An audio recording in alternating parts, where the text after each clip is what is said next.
the origin of Earth. A large number of hypotheses were put forth by different philosophers and scientists regarding the origin of the Earth. और इसमें पहला जो है one of the earlier and popular, ये बात शुरू चल रही है कि बहुत पुराने ज़माने से कैसे विचार जो हैं वो अर्थ के बारे में साइंटिस्ट के और लोगों के डेवलप हुए। और इसमें एक बहुत इम्पोर्टेंट फैक्टर ये भी है कि कैसे जो कैथोलिक चर्च था वो कैसे इसमें गलत विचार डाला हुआ था। और हमने तुमको हिस्ट्री में पढ़ाया था कि बताया था कि जो एंशिएंट यूरोपियन हिस्ट्री है, फिर मिडिवल यूरोपियन हिस्ट्री है, तो उसमें चर्च का इन्फ्लुएंस बहुत था। और जब चर्च का इन्फ्लुएंस खत्म हुआ और साइंटिफिक इन्फ्लुएंस शुरू हुआ, वहाँ से मॉडर्न हिस्ट्री ऑफ यूरोप शुरू होती है, जो कि 15-16 सेंचुरी से शुरू होती है। तो जब चर्च का टाइम था, उस टाइम में जो थ्योरीज थी और उसके बाद जो थ्योरीज आई, उनको इस चैप्टर में थोड़ा सा डिस्कस किया गया है। ठीक है, अर्थ के ओरिजिन के बारे में आज तक हम लोग जो सैटेलाइट टेक्नोलॉजी डेवलप हो गई है अब तक, उसके वहाँ तक क्या क्या हम लोगों ने समझ लिया है अबाउट द अर्थ। आपको बताया कि अर्थ के बारे में हम लोगों को इतना नहीं पता है जितना कि स्पेस में अर्थ से बाहर जो कुछ है उसके बारे में पता है। कहते हैं कि we do not know the earth more than 11 kilometres in the depth in the interior of the earth, but we know more than 11 million kilometres in the space.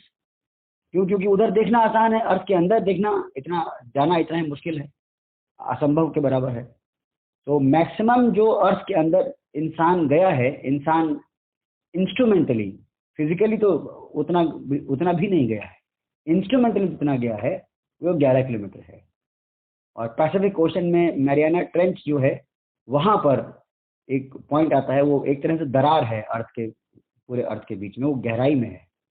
और मूवमेंट जो है वो अटलांटिक ओशन में जो great Atlantic drift है, वहाँ से अर्थ नीचे से ऊपर इवॉल्व होती रहती है, और मैरियाना ट्रेंच में ये अंदर जो है वो मतलब एक तरह से कन्वेयर बेल्ट जैसा उधर से आती रहती है, उधर से जाती रहती है। इस तरह से पूरे अर्थ का शेप जो है वो एज इट इज बना रहता है। और वहाँ पे सबसे गहरा डीपेस्ट पॉइंट ऑन अर्थ जो है वो अवेलेबल है, और वो करीब 11 किलोमीटर है। वहाँ तक इंस्ट्रूमेंटली, रोबोटिकली जाया गया है, देखा गया है वहाँ की लाइफ के बारे में। और एक बड़ी इंटरेस्टिंग बात यह है कि पोल्यूशन के बारे में एक बात है कि उस मैरियाना ट्रेंच में भी प्लास्टिक के ट्रेसेस पाए गए हैं। आप समझिए कि धरती में कितना पोल्यूशन हो चुका है, समुद्र में प्लास्टिक इतना ज़्यादा भर चुका है, चाहे खास करके डेवलप्ड कंट्रीज के कोस्टल एरियाज में, कि ये पहुँचते पहुँचते ओशन करंट से की वजह से, पानी के मूवमेंट से होते होते वो ट्रेंच तक पहुँच रहा, वहाँ भी देखने को मिला है। ये बड़ी डिस्टर्बिंग बात है। ठीक है, प्लास्टिक एकमात्र ऐसी चीज़ है जिसको कि इंसान ने बनाया है। बाकी जो कुछ होता है उसको ऑर्गेनिक मटेरियल होता है, उसको नेचर रिसाइकिल कर लेता है, लेकिन प्लास्टिक को रिसाइकिल नहीं करता। Nature takes the responsibility what it has created, but what it has not created it can not take the responsibility of take, तो उसको नहीं लेता है। ये इतनी बड़ी समस्या है। और अगर हम ऐसी चीज़ें बनाते चले जाएंगे तो नेचर इसको लेगा नहीं, और लेगा नहीं तो ये इकट्ठा होता चला जाएगा और हमारे खुद के लिए प्रॉब्लम खड़ी हो जाएगी, जो कि हो ही रही है।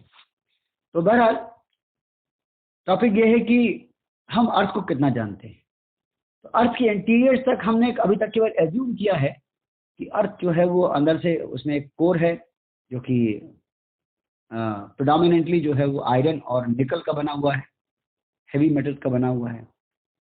उसके ऊपर में फिर मॉल्टन पार्ट है जो कि मॉल्टन रॉक्स के फॉर्म में और बहुत सारे और मिनरल्स के से मिलकर बना हुआ है। वो वैसा ही है आज भी जैसा कि अर्थ अपने ओरिजिन के टाइम में थी। ठीक है, और उसके ऊपर में ये क्रस्ट है, और क्रस्ट और मेंटल के बीच में थोड़ा सा एक गैप भी पाया जाता है। तो अभी हम क्लास में बता रहे थे, ये गैप वैसा ही है जैसे अगर आप रोटी सेकिए तो रोटी गैस पर रखिए तो रोटी फूलती है, तो फूलने में जो ऊपर वाली लेयर बनती है रोटी की वो बहुत पतली बनती है, और नीचे वाली लेयर कंपैरेटिवली मोटी होती है।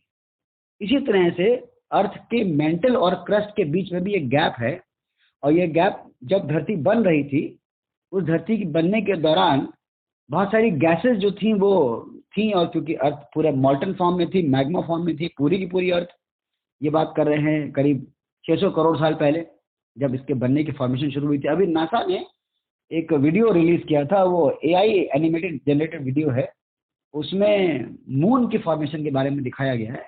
मतलब वो कुछ मेरे ख्याल से 1 या 2 मिनट का है, वो कभी देखिएगा, यूट्यूब में मिल जाएगा। और उसके कुछ ग्लिम्पसेस जो थे हमने अपने अपने चैनल में एक शॉर्ट में यूज भी किए हैं। और उसमें पूरी धरती जो है वो मॉल्टन फॉर्म में दिखाई गई है।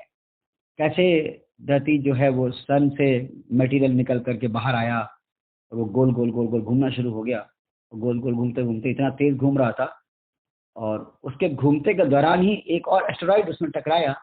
एस्टेरॉइड के टकराने से कुछ मटेरियल अर्थ का निकल के बाहर चला गया, और वो अपनी जगह घूमने लगा। फिर दोबारा टकराया, घूम घूम के फिर दोबारा टकराया, तो फिर मटेरियल बाहर निकला। तो जो बचा हुआ मटेरियल बाहर निकल गया अर्थ से, और थोड़ी दूर पे जाकर के फिर वो अलग से घूमना शुरू कर दिया, अर्थ के ही चारों तरफ घूमना शुरू कर दिया। वही आगे जाकर के मून बना। ये चीज तभी हो गई थी जब अर्थ मॉल्टन फॉर्म में थी, पूरी की पूरी एकदम पिघली हुई थी,